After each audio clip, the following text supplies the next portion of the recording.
Tom lived alone on a worn-down farm at the edge of town. The paint on his farmhouse peeled like old scabs. Weeds choked the flower beds. A rusted tractor sat forgotten in the field, a monument to Tom's broken dreams.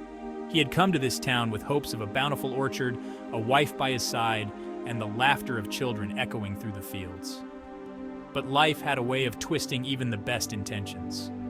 Now only bitterness and resentment lingered in Tom's heart, casting long shadows over the farm. He spent his days in a haze of despair.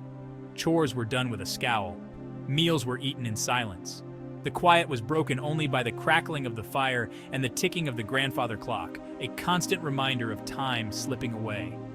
Tom had become a recluse, his heart as barren as his fields. He had forgotten the feeling of warmth, the comfort of companionship. He had forgotten what it meant to love. Know you've been a good friend. One chilly autumn day, a stray dog wandered onto Tom's property. He was a small brown and white mutt with soulful eyes and a wagging tail that seemed to beg for a second chance. Tom, surprised by this unexpected visitor, shooed the dog away. But the dog, persistent and full of hope, returned the next day, and the next. Something in the dog's eyes, a reflection of his own loneliness perhaps, sparked a flicker of interest in Tom's weary heart. He decided to call the dog Milo. Tom told himself he would only keep the dog for a little while, just until he found him a better home. He even went so far as to buy Milo a collar, a red nylon one with a shiny new name tag. For a brief moment, a ghost of a smile flickered on Tom's lips as he imagined Milo chasing rabbits through the tall grass. But the smile faded as quickly as it came, replaced by his usual scowl. Tom had forgotten how to nurture, how to care. Winter descended upon the farm like a shroud. The air grew frigid, biting at exposed skin. Snow piled up against the farmhouse, trapping Tom and Milo inside. Tom, lost in his own misery, barely acknowledged Milo's presence. Milo shivered in the drafty barn, his thin coat offering little protection from the bitter cold. He was often hungry, his ribs visible beneath his matted fur. He longed for Tom's touch, a kind word, but they never came. Spring arrived, bringing with it the promise of new life. But for Milo, it brought little relief. The snow melted, revealing a muddy quagmire.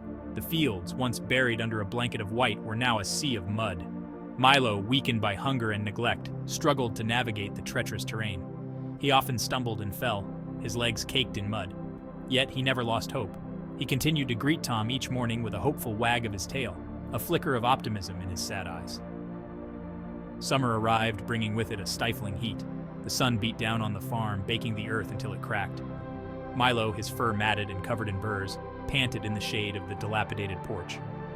The water dish Tom put out was often empty, the water inside quickly evaporating under the relentless sun. Milo grew thinner, his spirit slowly breaking under the weight of Tom's indifference. One sweltering afternoon, a young woman named Sarah decided to take a detour on her way home from work.